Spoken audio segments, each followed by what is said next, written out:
Welcome to Shelby Stitcher. This is Joan Parker. I'm going to show you now how I cut out some of the kites for my kite string project I'm working on right now. And something that I consider an absolute necessity is pressing your fabric well to get out any folds, especially when you've got a small section like this and it's been folded for a very long time. Can you see that although I have ironed over this section, you can still see the fold mark. Now this is from an estate of a friend who gave me fabric recently and donated it to my stash. And I would guess that her mother, from whom the stash came, had not actually sewn in over 30 years. That means this piece of fabric has been folded up for at least 30 years. Now how are we going to get those big wrinkles out? Well, here's that fold that's on the edge of the bolt when you buy the fabric. What I do is gently press it open with my fingers. I take a spray bottle of just plain water, and with the finest mist possible, I spray right on that fold that's been there for so long. I just gently go back and forth until most of the water is dry, and then I set my new gizmo, a clapper, on top of it. It just takes a few seconds to dissipate the heat that's in there. And I'm not sure what the magic of the clapper is, but I know that tailors have used them for years to set their seams for pleats to hold them in place instead of to take them out. But I would say you would not even be able to tell where that fold was on this. And in the past, when I have ironed and not used a spray of water on it, the folds just came right back. So again, I'm going to gently press this just to warm it up. And then I'm going to spray a little water right here where that a little bit of a stubborn fold was. And this is just an inexpensive bottle, most likely from the Dollar Tree if I know me, and I do know me. And I actually missed the fold. The fold's up here, so it doesn't hurt it to get water anywhere else. I have been asked so many times, when you spray water on your quilt fabric, doesn't it bleed? I have never had that happen. I'm not going to say it will never happen, but it's never happened to me. And I even have learned to do this for my backings when I load a customer quilt on my frame.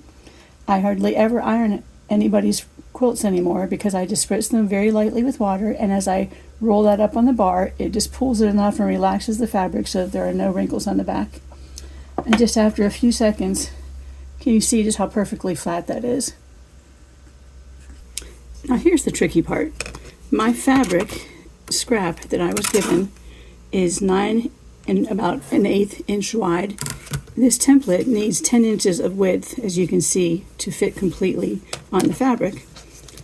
My fabric is not big enough, so I'm going to have to turn this so that the whole template fits, and I don't want to waste much fabric. I'm not concerned at all about the grain of the fabric on this because it's going to be in the middle of a paper piece block, and that block will not be shifting once the fabrics are sewn around it. I'm going to very lightly take this Mark Be Gone pen and just trace my template, being very careful not to move my fabric at all. And I'm hoping you're getting the gist of what I'm doing here. This template fabric is just thick enough that it keeps it from moving. And if you've moved it before you do any cutting at all, you make sure that you move it back to its original location. I'm going to cap that to keep it working longer. And when I move this, can you see my outline on there? Okay, if I had a much larger piece of fabric, I wouldn't do it this way. I would be cutting multiple layers at one time. As it is, I'm cutting 2. So I'm going to line this up. I'm being so careful not to sort and move that fabric at all. I take my ruler and cut that. And I found a couple bumps. My under mat is not in perfect shape, so it might have a little divot in it that I need to recut.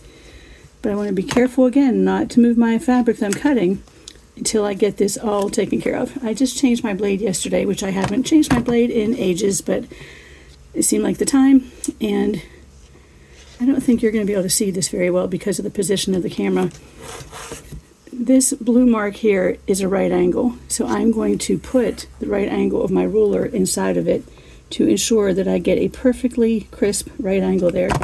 So I just line that up, barely being able to see that Mark Be Gone bright blue line, and then I just pull this away before I move my ruler to make sure it is going to move.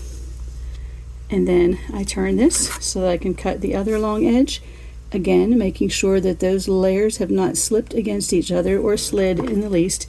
Spread out your fingers to put some equal pressure all across the ruler. And again, that's sticking just a tiny bit. I know since I just changed the blade yesterday, it must be my mat and not my ruler. So I'm going to bring out my little scrap of green mat because this has a better back on it. And again, these two pieces are still perfectly lined up. You know how fabric tends to stick to itself.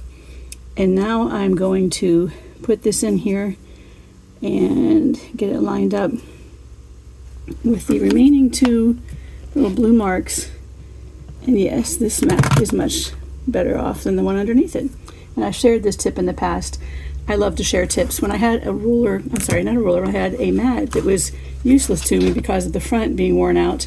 And you can see there's some deep lines on this one where I kept cutting the same line over and over, which I learned not to do. I just cut out large chunks of it with a box cutting knife on top of a cutting board.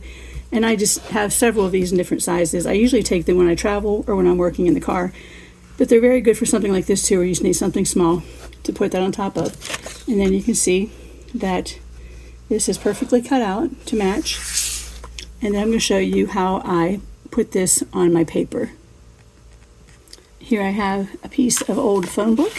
And old phone books are great for using as your paper cutting template because the ink doesn't run because they're so old that the ink is set. So I'm going to cut out a 7-inch square out of my phone book page, and I'm going to keep the top section, so I'm going to slice backward there so I can keep this section at the top that I can use for another project if I have a smaller paper piecing project. I realize this camera setup is not the best. I am using a different tripod and it doesn't quite go up as high, but here's my 7-inch square paper. Now I'm going to take this Elmer's washable school glue stick, just something that I had probably for my grandchildren to play with. I'm going to turn it on its edge, twist it up just a little bit, and then get it where it's got a pretty straight but thin edge on it, and it dries quickly. You can see the purple line on there. And then I'm going to make sure my template, or my kite that I just cut out, is right sides up. I'm going to line up the top and line up the bottom. Give it a very, very gentle press. You see I line up that corner, and then I line up the little corner. It's a tiny bit bigger than it should be, but that won't matter. I'm going to step right over here and press this lightly so that the glue dries very quickly. And as you can see, this isn't going anywhere. It's not falling off. It's not coming off. Now I'll take this over to my sewing machine and start adding strips on one side till it's completely covered. And then I'll start adding strips on the other side until it's completely covered. Thank you for watching today. I would love it if you liked, subscribed, and left a comment on this post or on this video. Remember to use it up, wear it out, make it do, or do without.